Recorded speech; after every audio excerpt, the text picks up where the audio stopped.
Untuk Papa tercinta,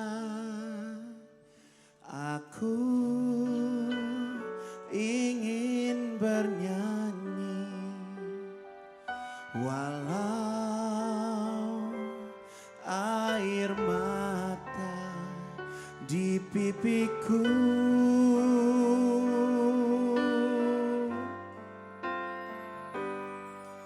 Ayah, dengarkanlah, aku ingin berjumpa walau hanya dalam mimpi.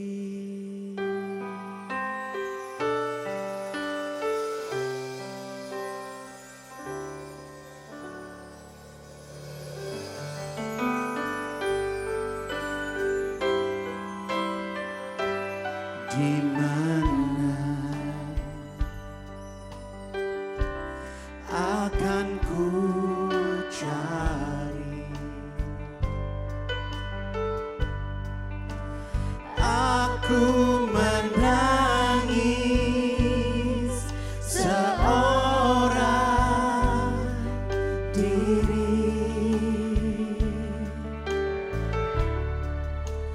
Hatiku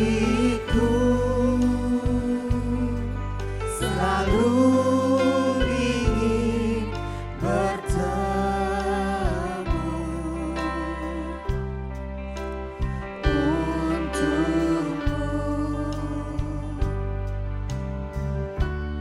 Aku bernyanyi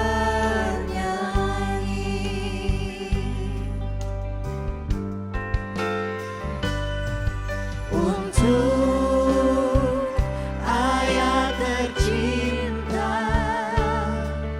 Aku ingin bernyanyi walau air mata di pipiku.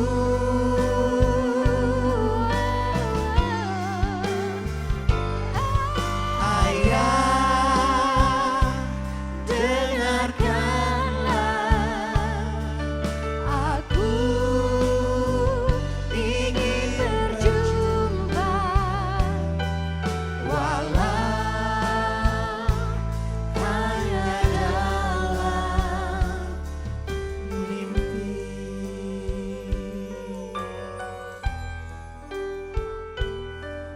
Walau hanya dalam mimpi.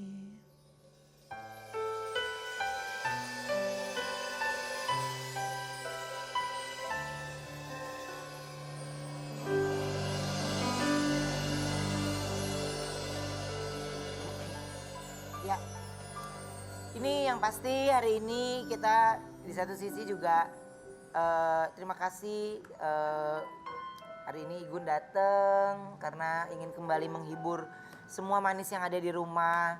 Tapi mungkin tidak banyak orang mendengarkan statement secara langsung ya karena mungkin bagaimana berbagai tayangan memang menayangkan tapi mungkin ada beberapa yang terpotong atau apapun itu. Betul sekali. Kesempatan ini saya mewakili mama dan kakak saya, keluarga besar, orang tua saya ingin mengucapkan banyak-banyak terima kasih atas doa, perhatian, karangan bunga yang begitu luar biasa untuk papa saya. Jadi saya terakhir berjumpa atau bertemu dengan papa saya itu pada hari Rabu. Selepas brownies, saya memang janjian sama papa mama saya karena saya ada toko di Kemang. Dan mereka tuh selalu antusias dan kepo atas usaha saya. Jadi kita rencananya mau makan siang dulu. terus udah gitu ke butik yang di Kemang.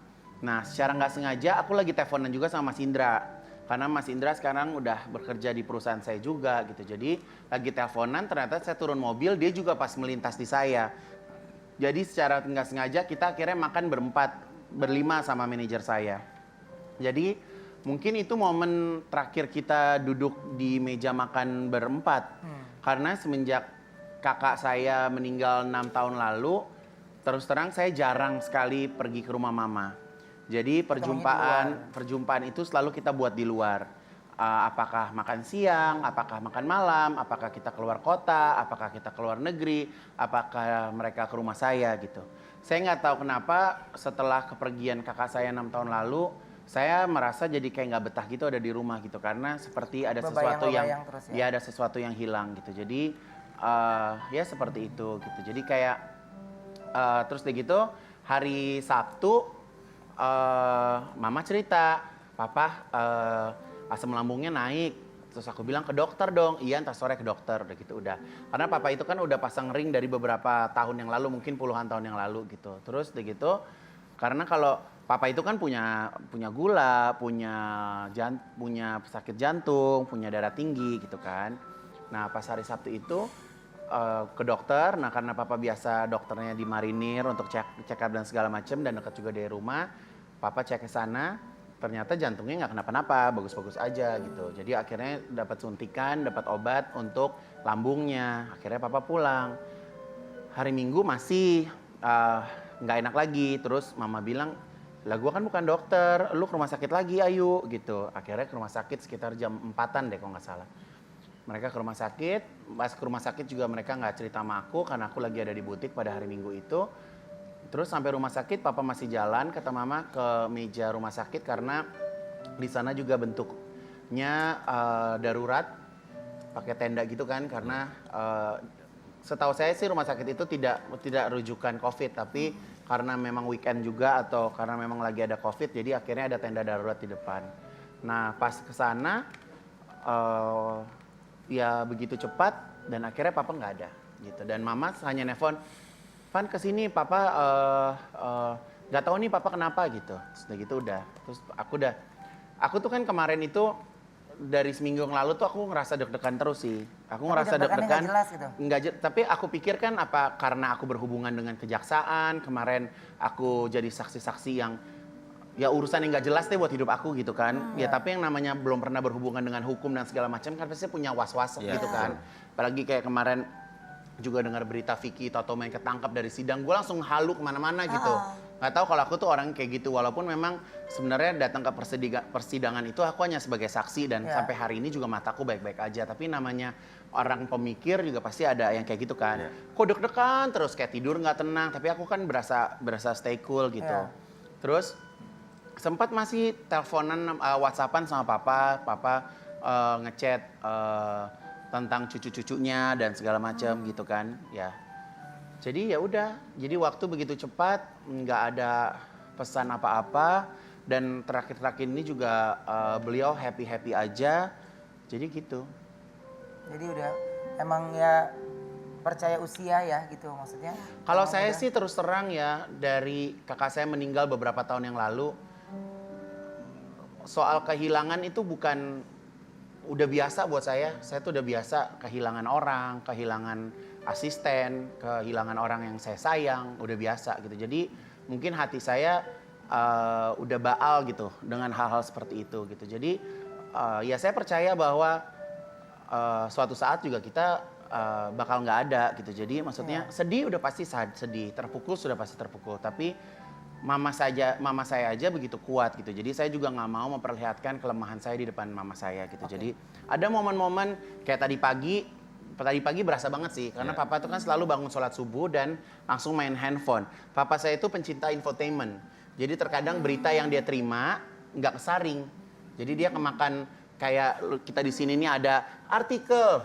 Bapak gue tuh paling nafsu baca artikel gitu. Jadi menyimpulkan namanya orang tua ya. Jadi mungkin buat orang tua yang ada di sana jangan percaya sama berita-berita. Jadi kalau anaknya masih hidup, tanya sama anaknya langsung. Jangan percaya sama berita. Jadi terakhir tuh gue juga sempat berantem sama bokap. Gara-gara pas penutupan kartu kredit, dia baca di salah satu media ditulis Ivan Gunawan bangkrut nutup kartu kredit.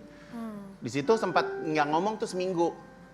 Karena maksud gue, lah gue aja masih hidup lo tanya kenapa gue nutup kartu kredit gitu kan. Gue merong lo tau kan kalau mami bulan ya. Nih gue cerita sebenarnya sama lo Iya. ya, tapi gue belum cerita sebenarnya. Iya. Ini karena papa nggak ada, akhirnya gue cerita. Iya. Pada saat Igun motong kartu kredit, gue tuh salah satu yang ditelepon sama bapak lo. Gue disuruh kasih tahu lo apa yang lo lakuin. Maksudnya kenapa sih Igun gitu? Kenapa lo nggak bisa kasih tahu? Lah, gue kan nggak tahu. Gue bilang udah digunting duluan, gue belum tahu gitu. Lo sebagai teman harus kasih tahu dia gini gitu. Bilang iya pak, ntar aku kasih tahu. Bagus, iya. ntar lo laporan sama papa ya. Iya. Iya pak gitu. Gue ya aja sama bokap lo. Gitu. Jadi maksud saya gini, kenapa saya menutup kartu kredit? Sekarang ini kan zaman nggak jelas ya. Saya itu termasuk orang yang konsumtif gitu. Maksudnya apalagi kalau liburan, apalagi kalau pengen apa, pasti menghalalkan segala cara untuk mendapatkan apa yang gue inginkan. Nah kenapa saya menutup kartu kredit? Karena sekarang kan kita tahu semuanya juga, semua ada, batuk lo ya? Karena ada pengurangan di mana-mana, iya kan? Situasi juga nggak menentu gitu. Jadi daripada gue harus konsumtif menggunakan kartu kredit, kalau pas gue ada budgetnya dan hutang gue juga lagi nggak terlalu banyak, yang mendingan gue lunasin gitu. Dan kenapa kartu kredit itu digunting? Mbaknya kok yang nyuruh? Kak Igun, udah ya, tolong kartunya digunting. Lah gue mah ngikut mbaknya, tolong digunting kartunya. Biar jangan sampai dimanfaatin orang. Iya, Oh iya, betul. bagian mana mbak yang digunting? Yang bagian chipnya, oh ya udah gue gunting. Ya kan orang tahu juga kartu kredit itu juga udah nggak dipakai Iya, lagi. betul. Bapak Udah gue nggak aktif. senyo tuh. Marah Ya kan, oh dia di chat, bikin malu bla bla bla bla bla. Ya pagi-pagi gue ya kan, mata masih sepet ya kan. Kalau gue nggak Oh dia marah, ngechat cuma dia ngechat Oh buat gue chat, telepon. abis itu gue kirim semua capture-capturean orang yang chat gue. Waduh Kak Igun, inspirasi banget. Kita jadi mikir nih nggak punya utang. Banyak banget, ada ratusan yang masuk ke gue yang terinspirasi gara-gara gue menggunting kartu kredit. Maksudnya mengurangi beban. Iya. Karena gue tuh dalam perusahaan gue aja gue nggak mau mengurangin pegawai, gue nggak mau ngurangin gaji gitu. Karena pegawai-pegawai gue tuh rata-rata umurnya selama umur gue berbisnis. Ada yang 15 tahun, ada yang 17 tahun gitu. Jadi gue pengen mereka nggak merasakan dampak COVID gitu kan. Jadi makanya daripada gue beli tas baru, apakah gue harus beli apa gitu kan. Jadi mendingan style gaya hidup yang dikurangin. Style gaya hidup yang dikurangin gitu. Oke, tapi ada nggak sih pesan papa yang paling lu ingat? Bokap gue itu pokoknya, sekarang setelah bokap nggak ada ya semalam, gue tuh ngeliat gini. Mungkin banyak listingan bokap gue, Maaf, karena bokap listing gue, apa tuh? kan bokap gue pejabat kan. Sangkatan. Sekelas bokap gue tuh, Lettingan. sekelas bokap gue tuh punya segala macem lah gitu. Mungkin punya apa. Tapi bokap gue itu orangnya fokus pada satu pekerjaan dia gitu. Dia bukan tipe yang ada uang terus dia berbisnis dan segala macam. Dia benar-benar mengabdi buat negara ini gitu. Jadi ya setelah dia pensiun ya dia hidup dari uang pensiunan dia itu Dan gitu. nikmatin dari situ Dan aja. gue tuh bersyukur banget gitu. Mungkin ya kalau orang-orang lain pas masa tuanya mungkin ada masalah apa di saat muda-mudanya gitu kan. Tapi ya bokap alhamdulillah dia bisa tetap enjoy, dia bisa tetap menghabiskan masa tuanya dengan teman-temannya. Ya, dan kemarin pada saat proses pemakaman itu ada dari speech Departemen dari Luar Negeri, ya. Departemen Luar Negeri ya. Ya. Gitu. Jadi di mana bokap juga pernah ada di Hong Kong. Ya bokap pertama di Hong Kong, abis itu ke Bangkok, abis itu ke Ukraina, abis itu ke Bangkok, abis itu ke Toronto. Gitu.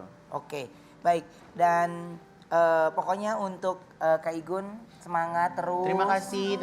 Ya, semangat terus. Aku juga terima kasih Ruben, Ayu, Wendy kemarin juga sempat langsung datang karena kayak kemarin tuh pas di rumah sakit aku juga memutuskan untuk dimandiin aja di rumah sakit karena kalau di rumah mak gue kan udah kayak museum ya say, barangnya tuh banyak banget. Jadi pas kemarin tuh pas langsung bingung ini di semayam di mana ya, antara di butik atau di rumah gitu. Karena kan barangnya banyak banget gitu. Jadi daripada dimandiin di rumah lagi, nanti harus nyiapin segala macam kan. Jadi akhirnya papa udah dimandiin, dikafanin di rumah sakit. Jadi sampai rumah udah bersih. Udah rapi gitu ya. Oke, nanti kita akan ngobrol, banyak bintang tamu yang akan hadir pada hari ini. Setelah yang satu ini tetap di Brownies, obrolan manis.